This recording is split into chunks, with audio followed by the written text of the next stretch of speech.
ICQ Podcast episode 425, getting ready for portable operations.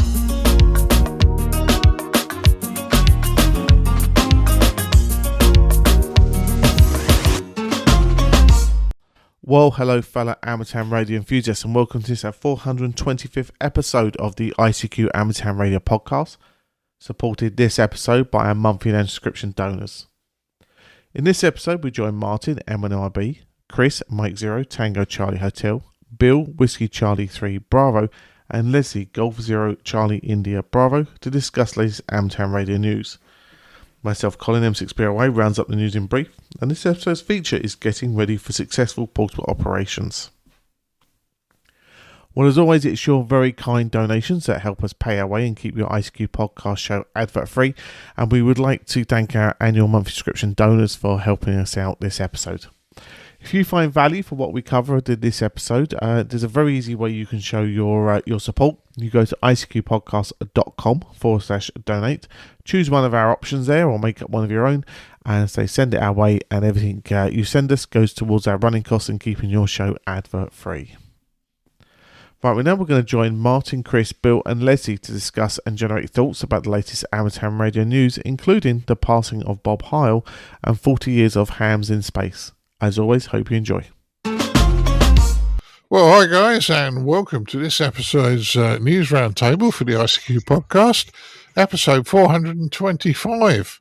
It's almost a year since we recorded 400, because we do 26 a year, so we're cracking on, guys. Tonight, I have Mr. Chris Heil with me, M0TCH. Hi, Chris.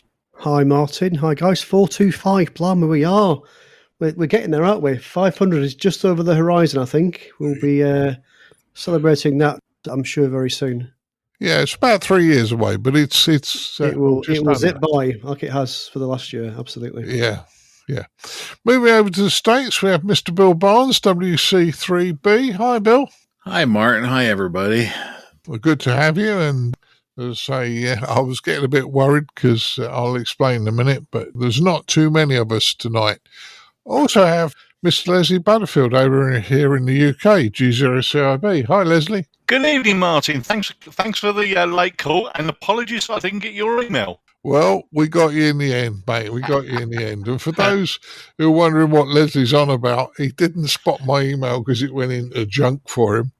And then I rang him up tonight and said, "Are you joining us?" And he went, "Oh, no." Mr. Martin Rothwell M0 SGL, unfortunately, he does big events for a major corporate, and his event overran, and he isn't going to make it here tonight.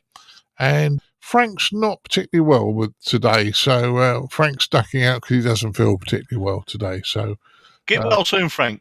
Yeah, get well soon, Frank. Yes, indeed. So let's start with the news stories. And unfortunately, it's a sad one, especially more for me. I met the gentleman. Unfortunately, Bob Heil, K9EID, became a silent key middle of last week, but a real gentleman. I don't know if the others I'm going to let you go first on this. I mean, Bill, you said you've got some of his gear? Yes. When I first got licensed in the hobby back in the 90s, one of the pieces of good advice I was given was if you want a headset or microphone for HF that lasts, order a Heil. So I actually have, from the 1990s, still to this day, a Heil headset. And the only thing I had to replace on it was the ear pads. I wore it so much I kind of wore through the ear pads. But I put new ear pads on about 10 or 15 years ago, and I've been using it ever since.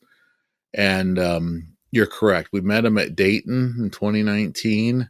Very interesting dude. He's done a lot of stuff in the music industry, a lot of stuff in the audio industry, a lot of stuff in amateur radio audio, and he took a little company they built into a worldwide manufacturer that's still going to this day. So it's sad that we lost him.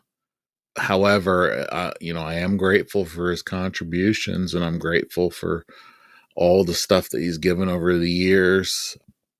The other things, like when DSP first came out, place you went to for to learn a little bit more about how to set these digital signal processors up for amateur radio, it ended up being the Heil website, because he was current, and he was ahead of the game on a lot of things. And other folks here may remember him as being one of the main hosts of Ham Nation for a lot of years. He started that video podcast up as well, and that was every Wednesday night. That was a thing for a while, to watch Bob Heil and the other folks go through the basically a video podcast. And it was good at times, and like everything else, it's corny. And I'm sure, I've done corny jokes too. Although we haven't done April Fool's gags in a while, guys. Hint, hint. But aside from that, it's been sad news. And I do appreciate all the other organizations that have put out notes and memories they shared of Bob. That's, for as sad as the news is, he had a major impact, and I'm grateful folks shared their experience with him, because it was very interesting, and I learned a lot in the last week. Yeah, as I say, great guy. Leslie, have you got any of Bob's gear, or would you like to say something on it? Yes, Martin. I do have one of the headphones stroke microphone. I had a bit of money from a redundancy, and I thought, you know what, I really, really want one of his pieces of kit. And if I remember right, I'm going to reiterate what has been said. He's done a lot for the music industry, a lot for audio engineering, and of course amateur radio. And he's certainly made his mark on the hobby. I understand he lost his battle with cancer, but it's what we leave behind that matters, and he's certainly left his mark. It certainly has. Chris, you were in Dayton with us. What do you think?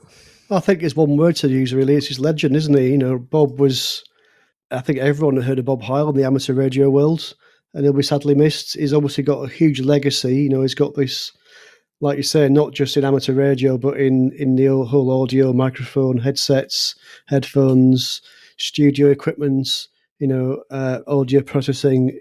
Is a true expert in all these things, and made a successful business out of it, and that will continue, I suppose.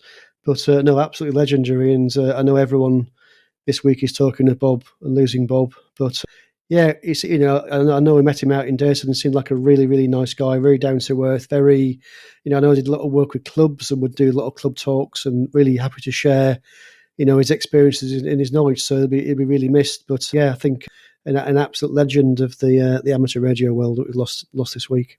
Well, I own 2 Heil microphones, and I've demonstrated one of them many times when we connect it to another rig, and surprising how it's punchy and it breaks through the pile-ups at times. So I'm pleased with my mics. But more importantly, 2019, as Chris said, when we were in Dayton, we managed to get to talk to Bob.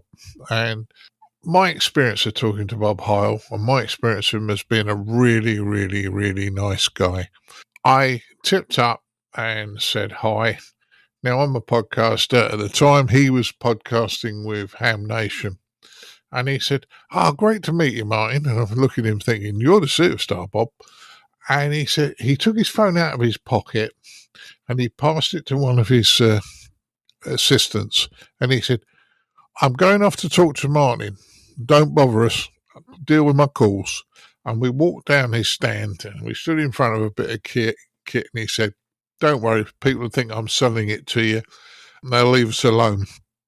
And then he stood and he chatted with me, and he was interested in what we were doing, and I was asking him about Ham Nation. And guys, it was like talking to my dad. he was really interested, but he gave advice and politely and all sorts of bits and pieces. And I came away after 20 minutes really pleased that I'd managed to get hold of Bob and have a chat with him. And in fairness, I was rather hoping that I was going to get to meet him again this year in Dayton, but unfortunately that isn't going to happen. But in fairness, our condolences go to the whole of the Heil family, and Bob will be sorely missed in a number of industries. So there you go, guys. A true gentleman of our hobby. Moving to our next news story. Bit of a lump in my throat on that one. YLRL celebrates International Women's Day with a special event. Now, the YLRL is a Young Ladies Radio League, and they're going to do some International Women's Day events in parks. So, this one will unfortunately will have happened by the time we go live, but I still think it's good for the hobby. Chris, what do you think? I think it's a great idea. I think any opportunity to get out there and operate radio, especially in the outdoors, people might come across you and ask you questions of what you're doing, etc. And it's always a great way to promote our hobby. So any special event station is always a great idea. I think especially, more ladies in the hobby would be great. I think ladies see other ladies operating radios, they might think, oh, hang on a minute, it's not just men that do that. Maybe I can give that a try. So I think this is a great idea. And yeah, it says it's they're celebrating their 85th year in July this year. So that's great. So I think it's a really good thing. Yeah, 85 years. There's not many organisations go 85 years. I don't think the ICQ will make it 85 years. I'll be about 190. But there you go. Bill, what's your thoughts? Yeah, this is a good event. They might have done this in the past. I'm not actually sure, but I do know that they're going to do it as a Park on the Air activation day. And that's always in the States. Great way to generate pileups. These Parks on the Air stations are heavily sought after. And I wish them lots of luck as they go through this event. And I do want to do a shout out here. I believe I saw on the Ellsworth Amateur Wireless Association that podcast listener and supporter Marion N3OA and her friends are going to do something for POTA. So post it on Facebook or drop me an email, Marion, and we'll talk about it next time. Yeah, that'll be good. That'll be good if you get some feedback. Leslie, what's your thoughts on these young ladies operating and doing a Parks on the Air event to celebrate 85 years? I think it's great, Martin. It's publicising the hobby, and it's getting what we do out there. Now, in my local club, we've got three young ladies, and they've made an impact on the club. And the grumpy men have had to sort themselves out, which is a good thing. But without their input, we wouldn't be able to run certain functions. I mean, the ladies we've got are Isabel, Rosita, and Teresa, and they're always great. So they're looking at how they put the functions together, and they put the men to shame sometimes, which is a good thing. So anything that gets a hobby known, gets the ideas of what we're doing out to the public, has got to be a good thing.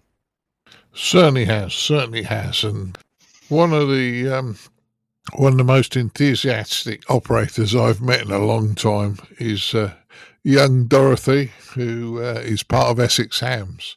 I've heard of her. Yes. Yeah. You put Dorothy in front of a radio, she has a smile from ear to ear, and she just loves operating. And I met her a few times. I usually meet her 3 or 4 times in the year, but she's a really lovely person to talk to as well, guys, and a real ambassador for our hobby this side of the pond. So, yeah. Right. Let's move on to the next one.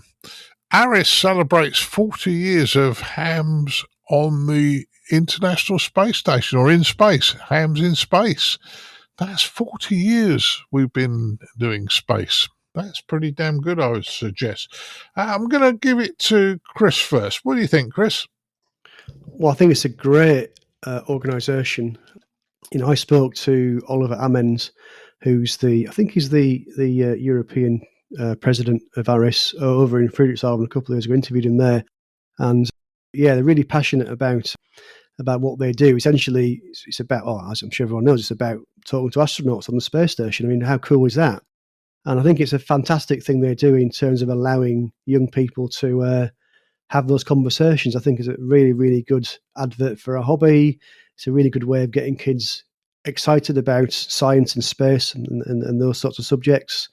I think it's a really good showcase for a hobby in that we can demonstrate that, using a simple equipment, we can actually talk to people in space. But 40 years, I didn't realise it'd been going so long. Obviously, the space station's not been around that long.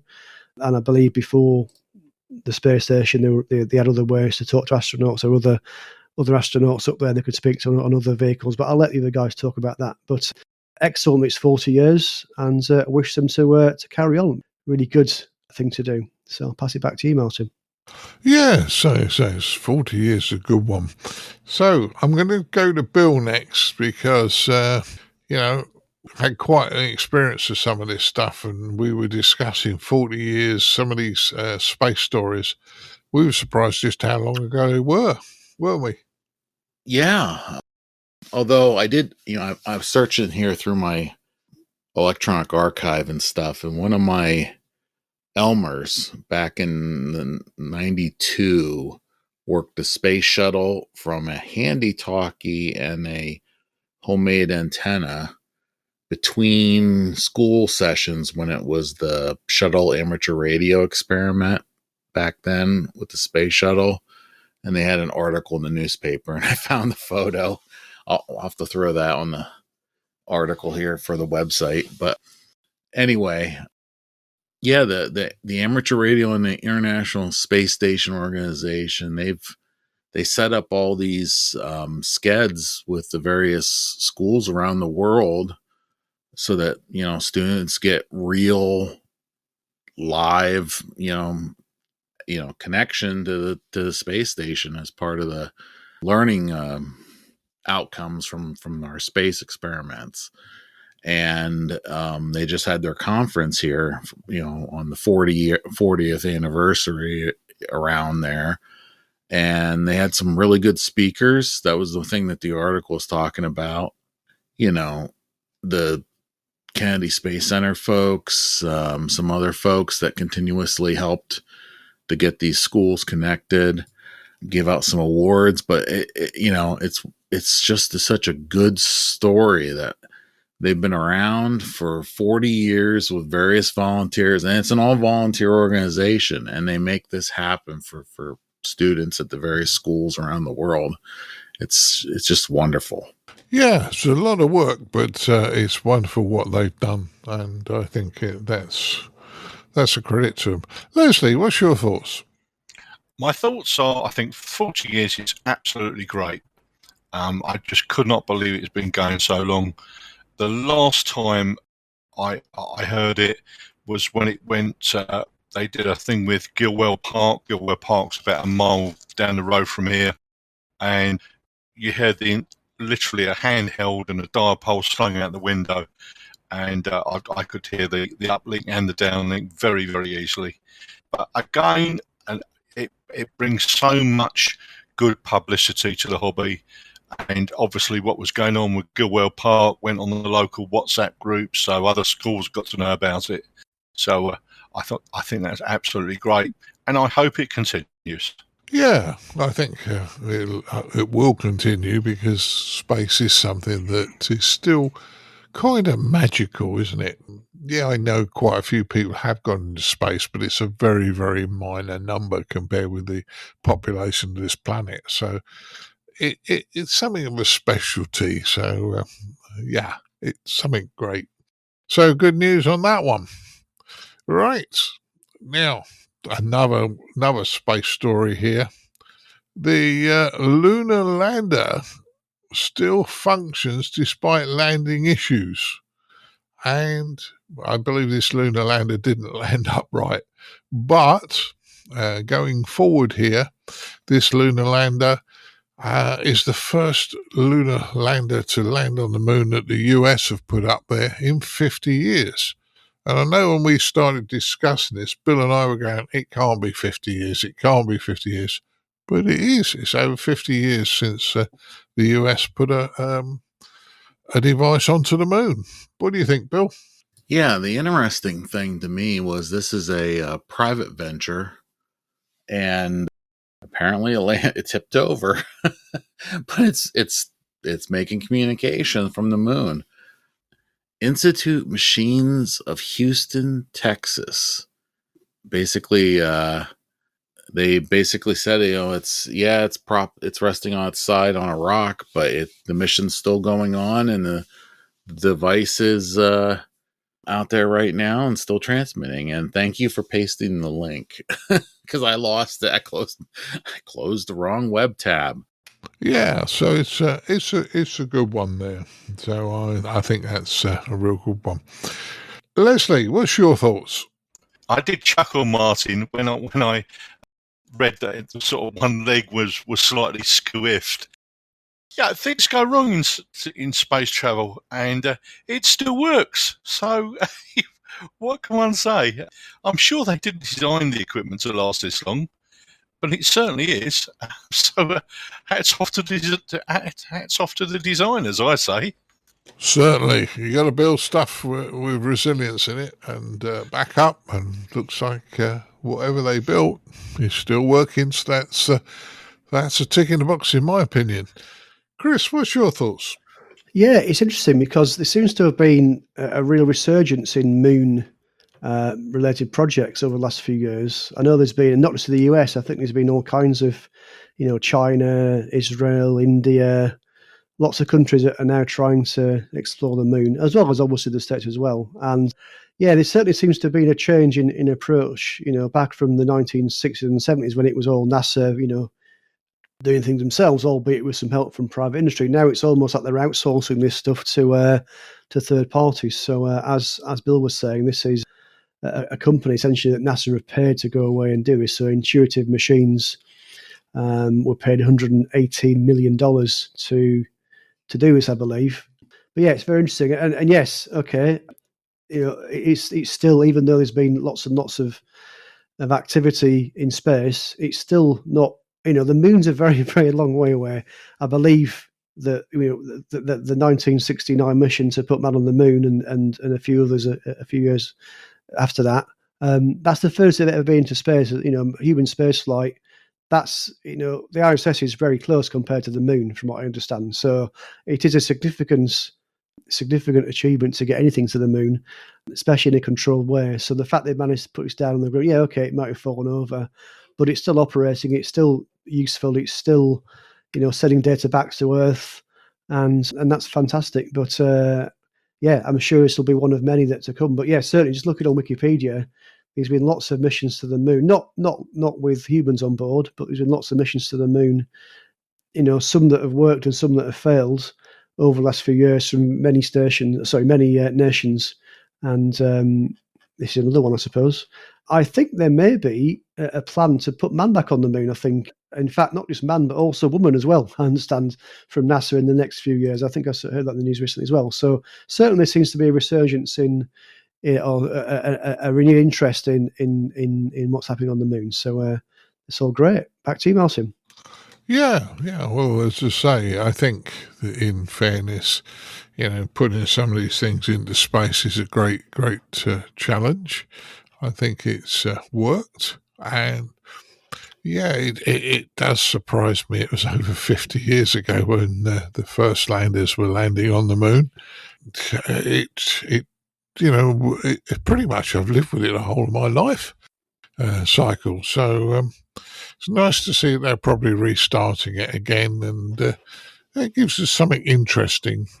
If, as we thought before, when that other station a few weeks back was on the moon and was transmitting its telemetry back on amateur frequencies, it gives us something extra in the hobby to play with. So I think it's all good news on my part. I just found the news story about the manned woman's missions to the moon. So there's a story from the BBC back in 2020 talking about plans to put a woman on the moon by 2024. Now, I don't know if that's still the target date, but there's definitely been some talk about that.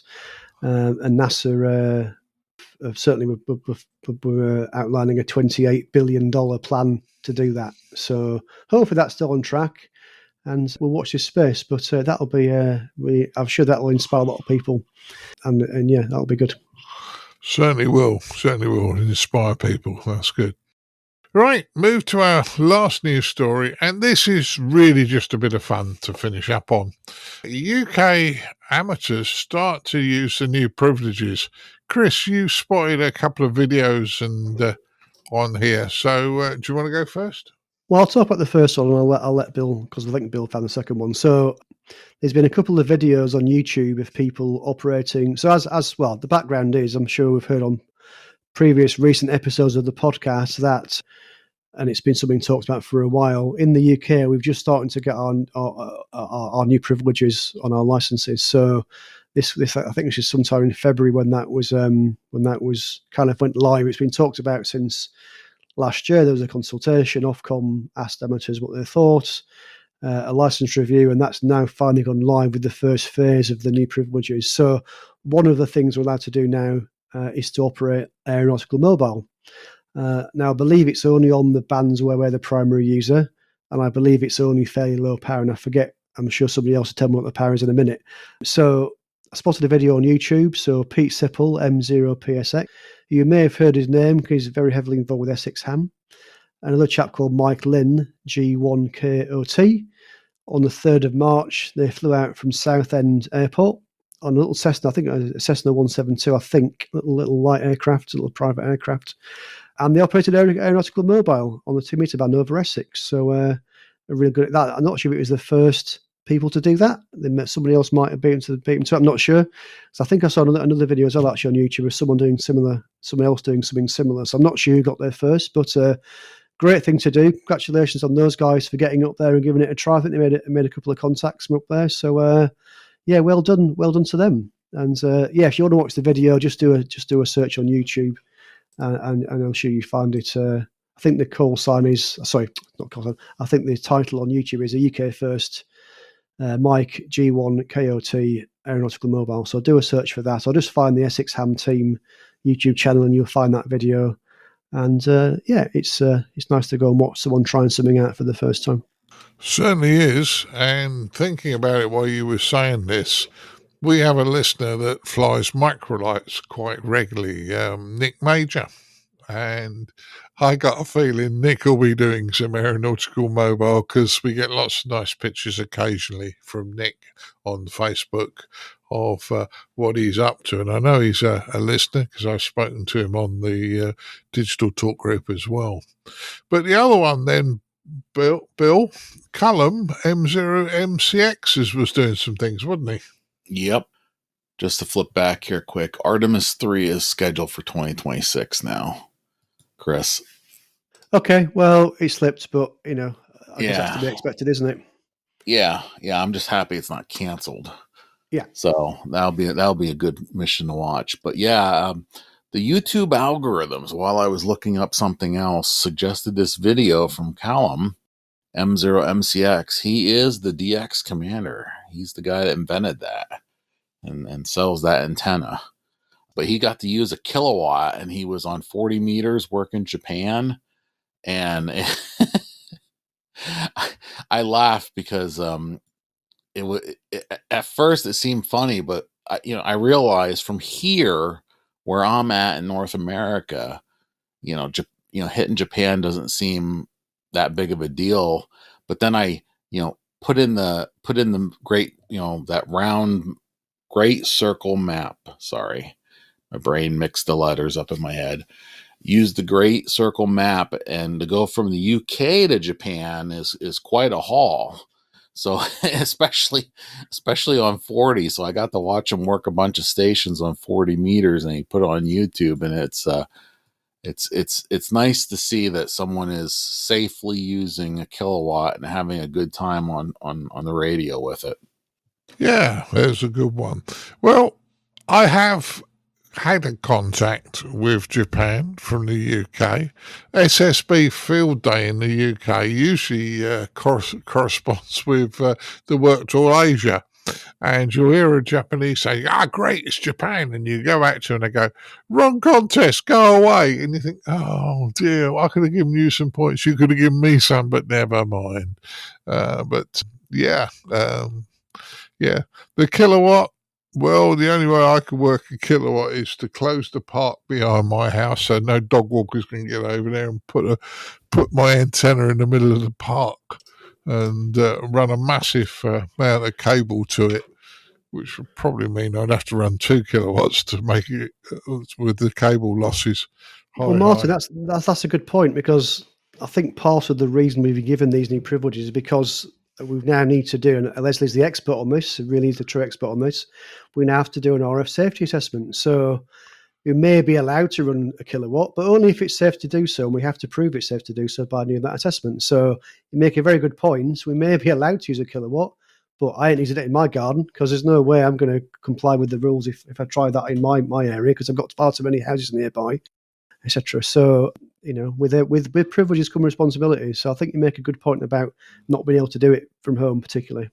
Oh yeah, just tack on that quick before Leslie explains the maths. But I'm in the opposite situation. I live in a rural area.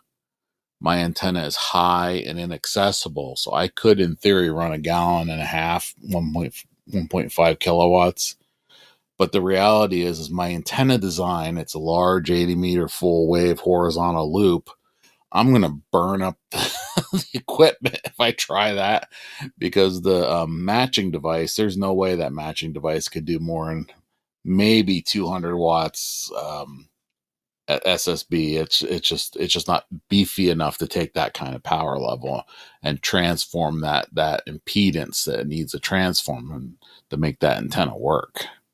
Yeah, that's the problem, is logistics, I think. Leslie, what's your thoughts? Well, the comments about not being able to run the power limit depends depending upon where you are. I think those comments are absolutely spot on. If you're in a block of flats, you're not going to be able to do it. You've got to show that you're doing it safely, and to do that safely, you've got to do the assessment, and it's really painless. I said it could be done in less than 15 minutes, and other people have done it a lot quicker than that. So it's not onerous at all, and it really is quite straightforward. Gave a talk on it at the club a couple of weeks back. But hey, going back to the changes in the licensing conditions, yes, they had a consultation. There was a bit of a to-ing and fro-ing, as you would expect, and we are where we are now. And there's been some, should we say, the restrictive practices have been removed, and it's up to radio amateurs to use them responsibly. If you're in the middle of nowhere and you've got a wide open field, hey, there's no issue at all. And if you're in an aircraft, yes, you're again absolutely right. There is a power limit. Off the top of my head, I can't remember what it is, but I know it's very low, and I would actually need to get the licensing conditions out. But basically, it's removing the old restrictions that we used to have. The whole idea is to make it, shall we say, more accessible. For example, we'll be running an open day soon, and hopefully we want to be able to get members of the public on the air. So these changes will enable us to do that. So let's see how they pan out and see what happens. Yeah. Well, I believe the aeronautical mobile power is 500 milliwatts, half a watt. Okay. But then again, half watt miles, 50, 60 miles on 70 SEMS with 1 watt from a very, very high location. So, 500 milliwatts is going to go a hell of a way. And I did chuckle earlier on about when we were talking about components melting. You suddenly find that there are limitations on your cable and your ATU and all this stuff. So it's not just a case of buying the amplifier. You've got to design your station properly. Oh, to yeah. to take the power. from start to finish, from antenna to ground, you got to change everything to handle the power. Absolutely. And the two, sorry, Chris, I keep stepping on you, but the two brief things that I noticed the most with matching boxes is you'll run amounts of power and it will actually destroy the cable. It'll burn up. Or the other one is it'll destroy the iron center that you have in there that you're using as your matching device, and it actually shatters those. It's mind-blowing what happens when you put too much power through them. Not that I've done that 3 or 4 times in the last 30 years. Lots of current, lots of voltage, Yeah, well, that's the most recent joke is I that one antenna that stopped working. I ran 100 watts at RTTY during a RTTY contest through it on 20 meters, and it was it's just an off center fed dipole, and it stopped matching up. And when I replaced the center with another one, it worked, and so I cut the thing apart to see what happened and I literally shattered the iron pieces in the middle of it with just 100 watts. And I think it's because it was continuous. I was calling CQ for like 4 hours. Wow, yeah. With like a 4-second delay between F2 or F1. The duty So cycle. don't do that again, Bill. Is the moral of that story. Yeah. I was going to add, Martin, we have spoken to Japan twice. We also spoke to Dennis No, M0NDJ, one of our members of our club, or ex-members of our club, who's a scout leader, and he was over in Japan at a jamboree a few years ago, and we had a scheduled contact with him, if you remember. We had some. Well, I think we did run a bit of pound for that. Not a kilowatt. We were obviously within the legal limit at the time, but we did actually. Do you remember that, Martin, or not? Yeah, I was at the Scout Hall. I'd forgotten about that, but yes, I was at the Scout Hall. Stuart and Dennis from the Scout Hall were out there, so yeah, that was good. I didn't work Dennis when he was in Korea, though, this time. Last year he was in Southern Korea with the Scouts, so I didn't manage to work him. But there you go. All right, well, that concludes the news stories, and now let's find out what the guys have been up to since the last time we spoke to them. Bill, do you want to go first on this one? Yes, please. Been a little bit busy in the last couple of weeks between work, and it's the middle of sports season for the children, so we've been doing a lot of day trips and stuff like that for various events. But I was able to work a bunch of stations in February. It looks like about a dozen. Mostly FT8, few SSB, because we had some really good SSB days. The most interesting DX for me is I actually worked St. Helena on FT8 17 meters the other day. And I thought I worked that before, but according to my logbook, I have not. So that's a new click on the DXCC for me once I get that confirmed. And that's about all that's been going on this month. All right. Well, at least you got a new one, which is a good one. Oh, did I also mention the TNC I built? I think I posted that on Facebook. Talked about it initially, Bill, but you didn't give us a total update on it. Oh, yeah. So I somehow burned out the PIC chip on my TNC Pi somewhere in the point in human history, because I haven't used it for a lot of years. And some folks sent me an email about locally they're starting up 2 meter packet again, and there's some activity. So I ended up buying a TNC Pi kit. Not a TNC Pi kit. No, I had the TNC Pi. This one is, my brain just went blank. Anyway, I bought a kit. I put it together in a couple hours, and I'm back on packet again. And I even printed it's the Nino TNC. That's right. NINA TNC. It's a terrestrial amateur radio packet radio group here in the States. They sell the boards with the PIC chip program, and then you have to just order some parts and solder the thing up. And so I've been every couple of days here jumping on packet, jumping around on the various nodes to see what's available. And they're right. There's a lot of stuff here on the one 2 meter frequency. So that's coming back. So that's kind of interesting. Yeah.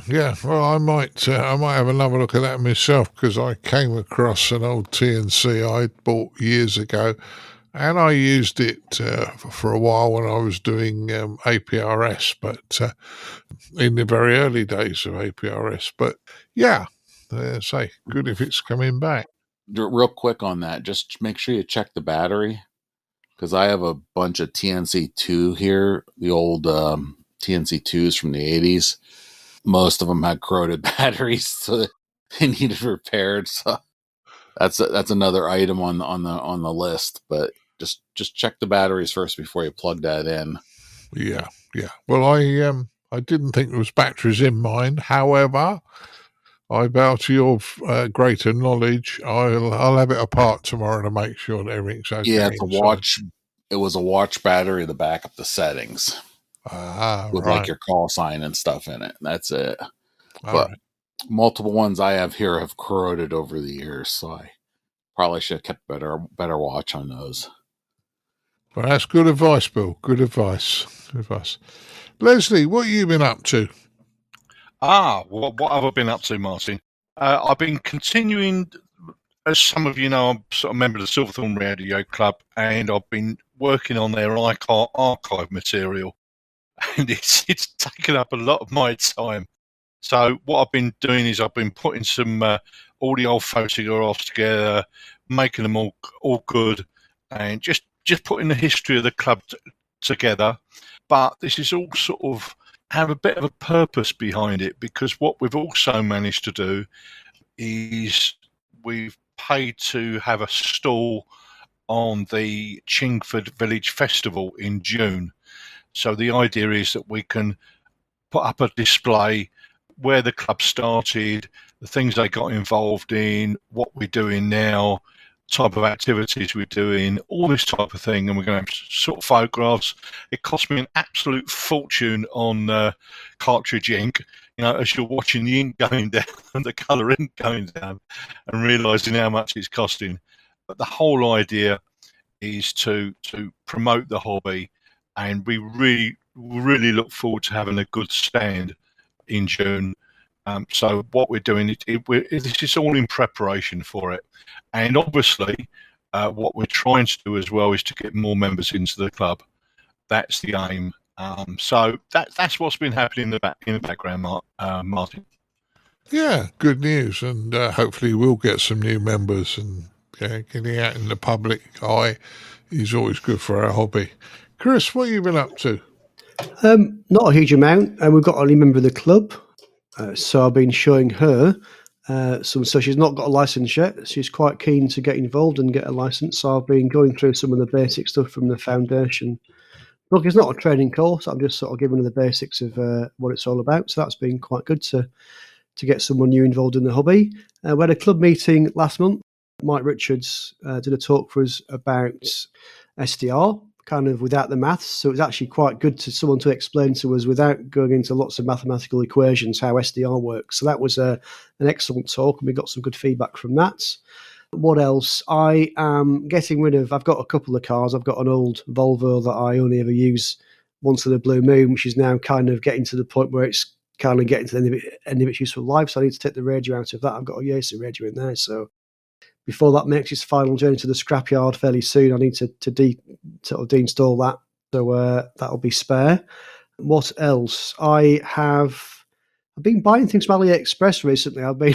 They're quite crafty with their marketing. The app sends you notifications constantly, and it nags you to look at it. So I bought a little Morse key from AliExpress, a little tiny paddle, because a couple of other guys have got the same one up at the radio club. So I got one of those, and I'm not an expert on Morse. I sort of know the basics, but that could be useful for portable operation.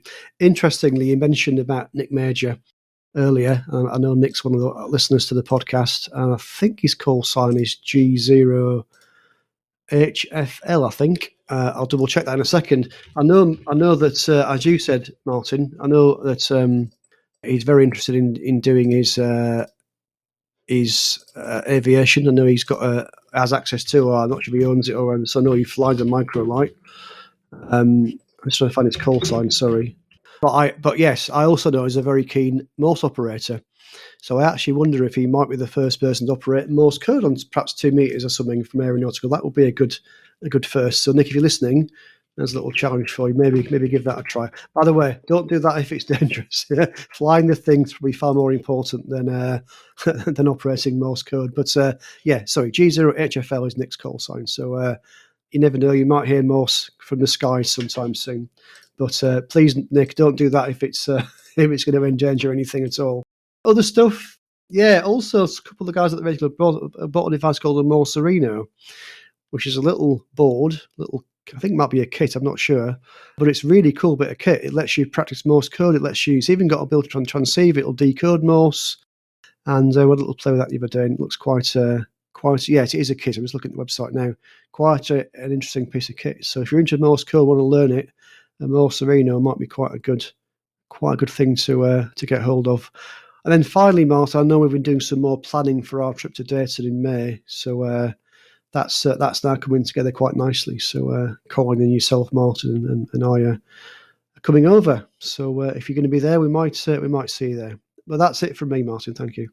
Yeah, well, sounds like you've been busy, and Dayton's getting closer and closer, Chris. We'll be with you, Bill, and see how it all goes out there. We're thoroughly looking forward to that one.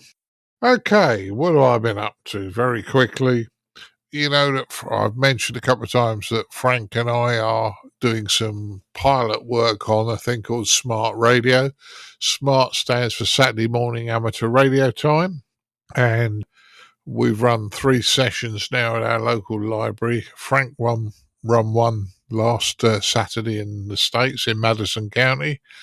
We've got another Saturday morning session this week coming up, so hopefully we'll get a few more interesting people along as well.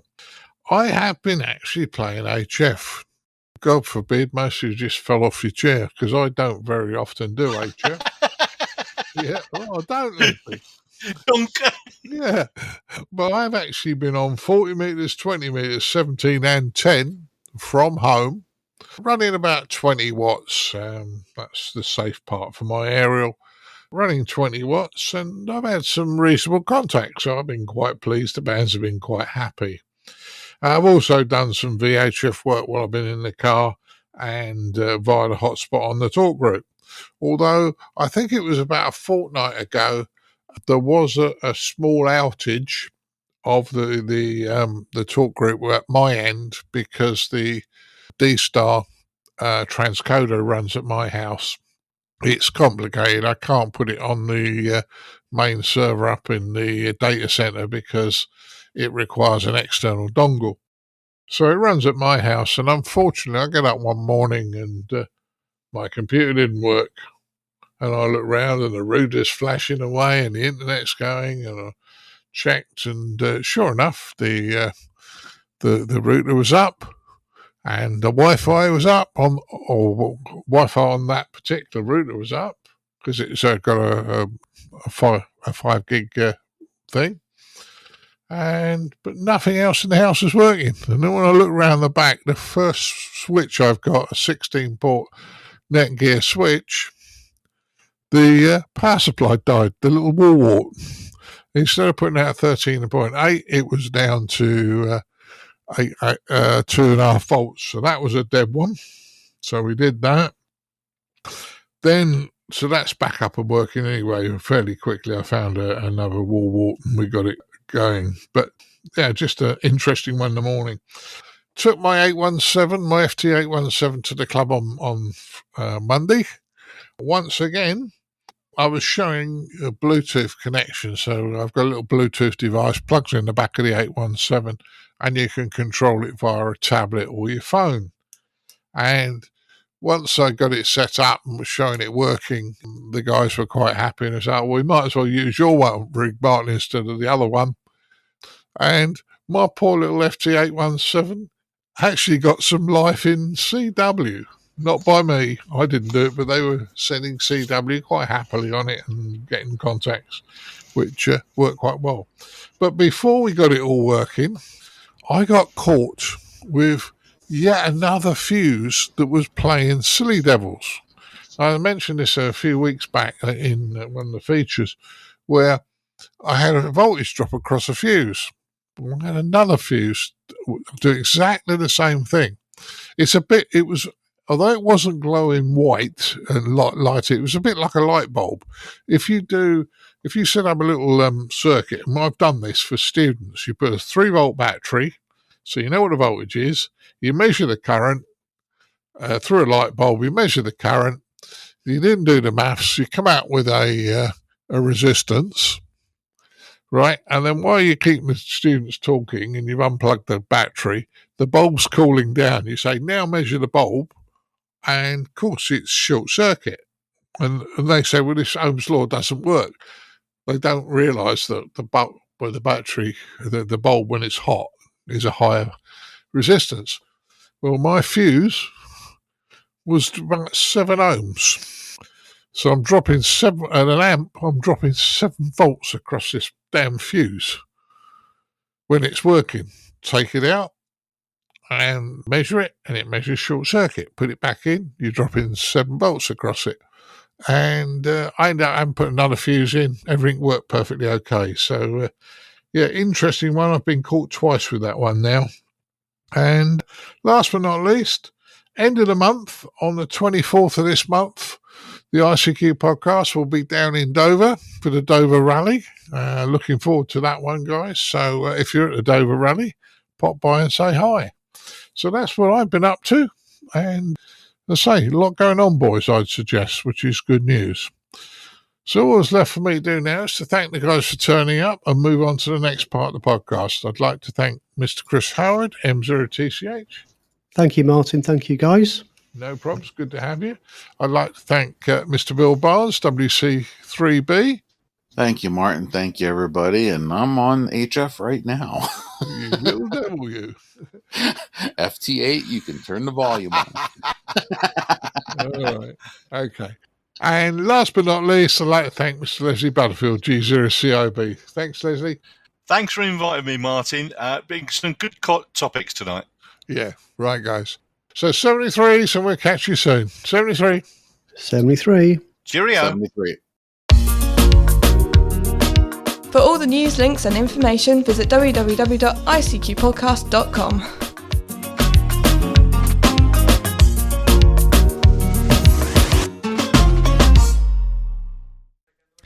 And now it's time to have a look at the news in brief for me, Colin M6BOY.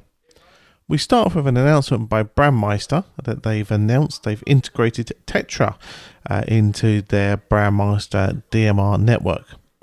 TETRA improves upon DMR by utilising 4 time slots, full duplex conversations, and superior voice quality.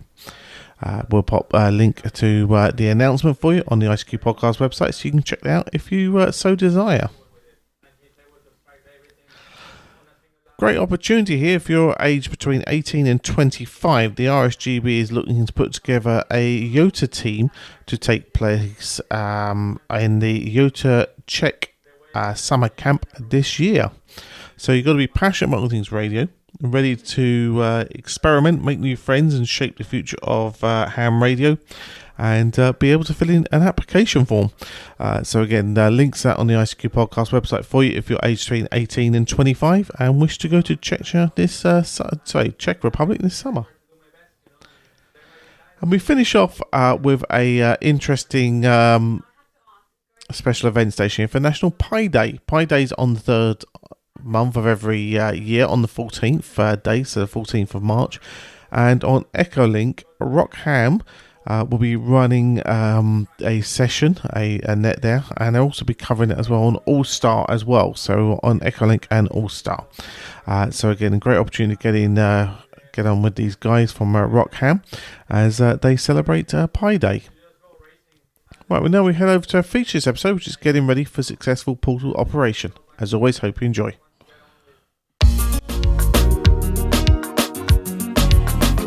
And now what you've all been waiting for, this episode's feature from the ICQ podcast.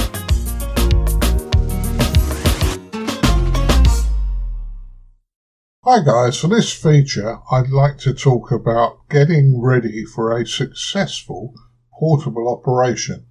Now, some of this I've probably told you before. Other bits I won't have done. So, in fairness, it's either going to be a reminder or for new people to the hobby, hopefully they'll find it even more useful.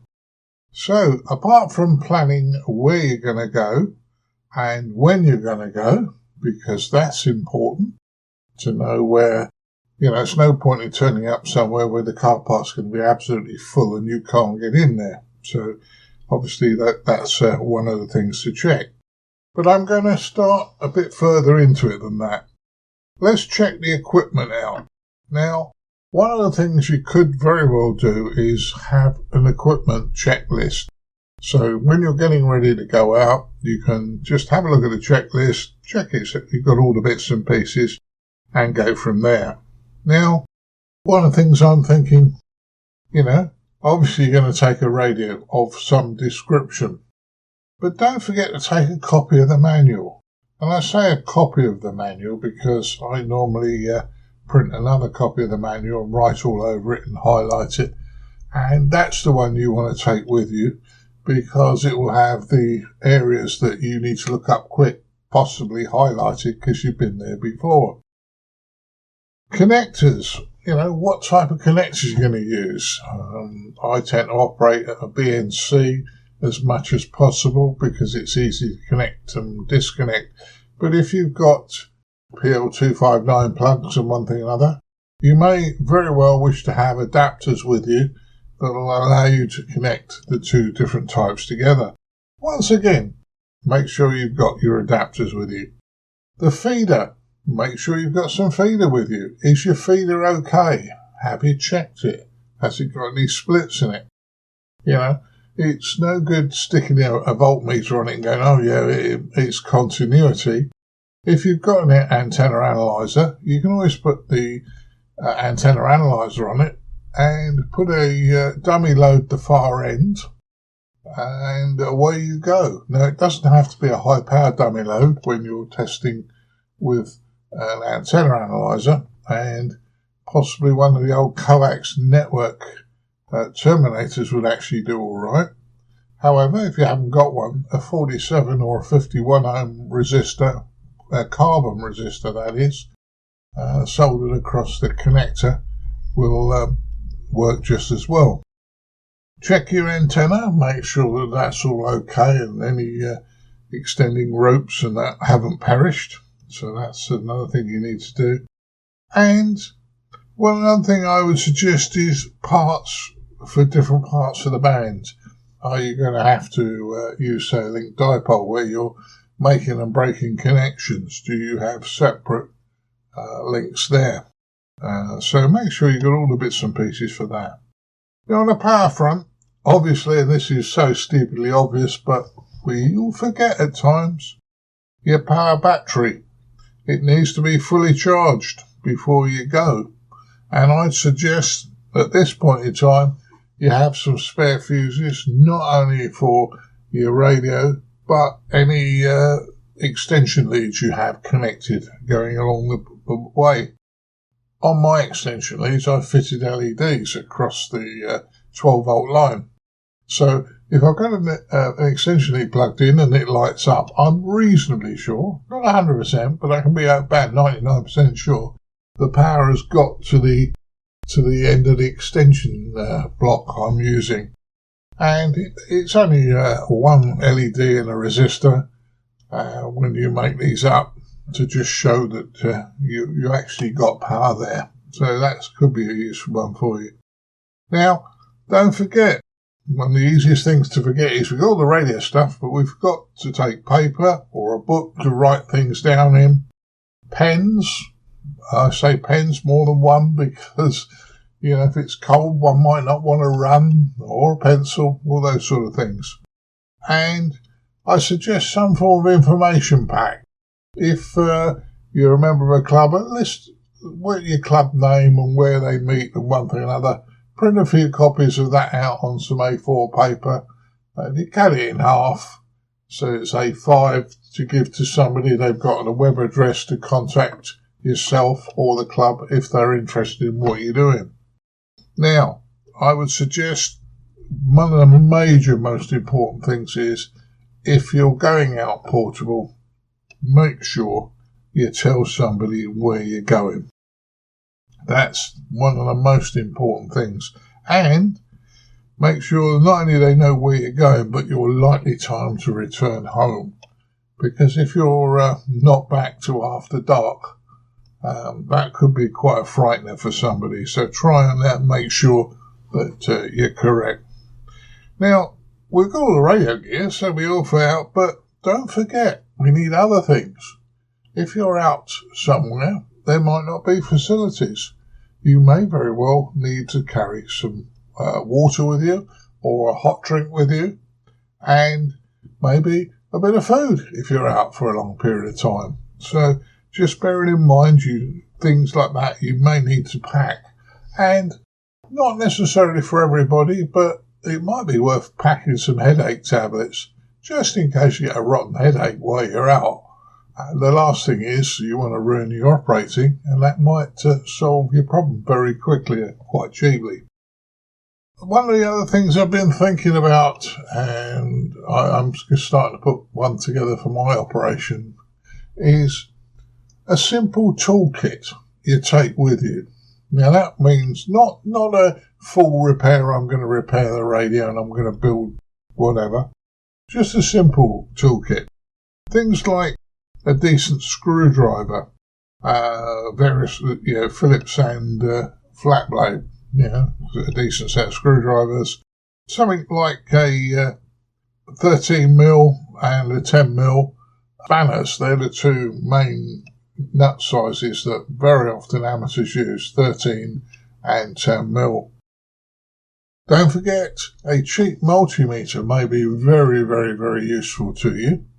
And while you're out in the field, just to check that the voltage is there or a fuse hasn't blown. As I said earlier, I have a LED on my 12-volt extension leads, the end of them, so I know there's power there.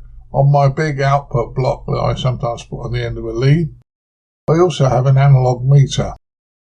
I say analog meter because sometimes these digital voltmeters can generate noise. And they don't have to be on all the time. What you do is you put your analog meter in circuit and you just push a push button and it shows you what the voltage is. That can be useful as well. So, other tools you might need, pair of side cutters, pair of pliers, quite useful. Now, I have had to solder 2 or 3 times when I've been out portable, and it's not the easiest of things to do. All joking aside, I fixed Chris Howard's antenna once by heating up a coin on the gas and with a pair of pliers and soldering with that. Not ideal. That was a real MacGyver moment where we had to get something working quick. However, other times I've used a soldering iron. Now, you don't want to carry too much with you. I would suggest that there's lots of ways you can do it, but think about one thing.